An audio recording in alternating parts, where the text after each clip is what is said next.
আসসালামু আলাইকুম সরকারি চাকরি প্রত্যাশী বন্ধুরা।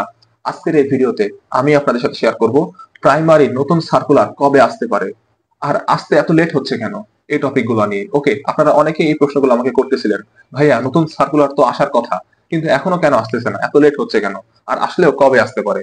সো সেই জন্য আমি ভাবলাম আজকে একটা নতুন সলিড ভিডিও তৈরি করে আপনাদের এই প্রশ্নগুলোর উত্তর দিয়ে দিই। ওকে, তো ভিডিওটি আপনারা মনোযোগ সহকারে শেষ পর্যন্ত দেখুন যারা প্রাইমারি সার্কুলারের জন্য অপেক্ষা করতেছিলেন এতদিন ধরে। ওকে, আর ভিডিওটি দেখার পর যদি আপনাদের ভালো লেগে থাকে তাহলে অবশ্যই একটা লাইক করবেন আর চ্যানেলটি সাবস্ক্রাইব করতে ভুলবেন না। ওকে, এর মূল কারণ হচ্ছে প্রাইমারির যে তৃতীয় ধাপে রেজাল্ট নিয়ে যে জটিলতা সৃষ্টি হয়েছে, এই জটিলতার কারণেই মূলত নতুন সার্কুলারটা আসতে একটু দেরি হচ্ছে। ঠিক আছে, এছাড়া আরো একটা কারণ রয়েছে, সেটা হচ্ছে আমাদের দেশের পরিস্থিতি বর্তমানে কিন্তু খুবই খারাপ। আপনারা হয়তো সকলেই জানেন যে যেখানে সেখানে ধর্ষণ হচ্ছে, যেখানে সেখানে মানুষ কি বলবো ছিনতাই করে নিচ্ছে। সো দেশের আইন শৃঙ্খলা পরিস্থিতি, দেশের পরিস্থিতি খুবই খারাপ। এই বর্তমান অন্তর্বর্তীকালীন সরকার কিন্তু দেশ চালাতে হিমশিম খাচ্ছে। সো তারা দেশের পরিস্থিতি ঠিক করার জন্য ব্যস্ত, তারা অন্যদিকে ফোকাসই করতে পারছে না।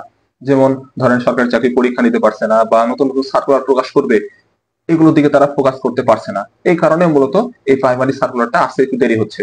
এছাড়া এই প্রাইমারি সার্কুলারটা কিন্তু অনেকগুলো পদের জন্য প্রকাশিত হবে। সো অনেক বড় একটা পরীক্ষা। সো দেশের পরিস্থিতি ভালো না হওয়া পর্যন্ত এই সার্কুলারটা দিবে না। এই কারণে মূলত সার্কুলারটা আসছে না মনে হচ্ছে আমার। ওকে, সো এই দুইটা কারণেই হবে বলে আমার মনে হচ্ছে।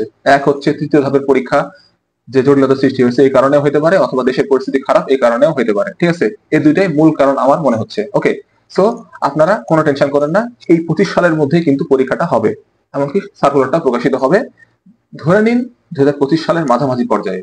আমার যতটুকু মনে হচ্ছে এই 2025 সালের মাঝামাঝি পর্যায়ে, মানে জুলাই, আগস্ট, সেপ্টেম্বর, এই 3 মাসের মধ্যে সার্কুলারটা প্রকাশিত হয়ে যেতে পারে। আর পরীক্ষা ধরেন ডিসেম্বরের মধ্যে হয়ে যেতে পারে বলে আমার মনে হচ্ছে। সো এই 25 সালে হবে পরীক্ষা, এটা আপনি গ্যারান্টি নিয়ে পড়াশোনা করতে পারেন। ওকে, এই 2025 সালে পরীক্ষা হবে, ঠিক আছে, কিন্তু একটু দেরি হচ্ছে, বললামই তো কারণটা। সো আপনারা জাস্ট পড়াশোনা করুন।